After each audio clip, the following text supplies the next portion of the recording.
So the Supreme Court also has a large hand and role in promoting civil rights and equal rights.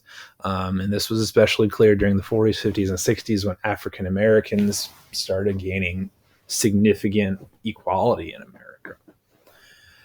So, for example, in Loving versus Virginia, a black woman named Mildred Jeter and a white man named Richard Loving got married in Washington, D.C.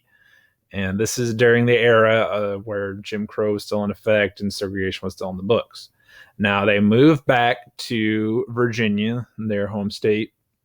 And once they got to Virginia, they were arrested because they were in an interracial marriage, which a state law in Virginia prohibited. So, of course, they sue to have their love be recognized and legitimized.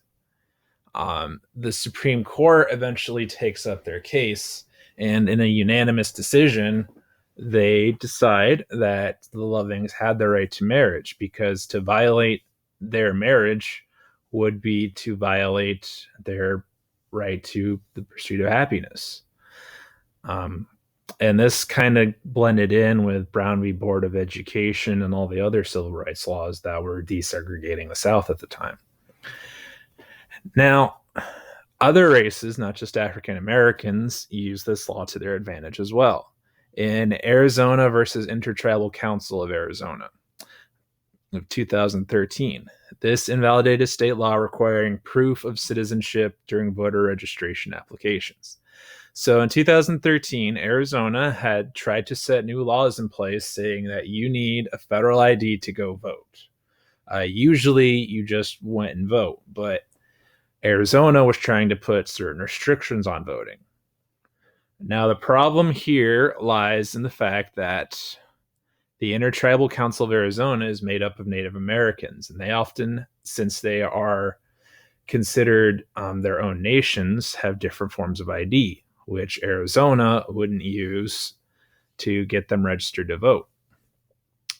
So the council decided that they were being discriminated against under the Voting Rights Act of 1965. And they had a point. Now, was it the exact point that the Voting Rights Act of 1965 wanted to make? That act in particular was looking at poll taxes and literacy tests. So did that act give an overall right to vote without restrictions? The Supreme Court was a little divided on that. They argued that, yes, Arizona was preempting federal law by requiring that, but they have to follow federal guidelines, but they could petition the government to make their own guidelines. So in the end, the Supreme Court could decide whether Arizona's requirement to have photo ID be legitimized or not.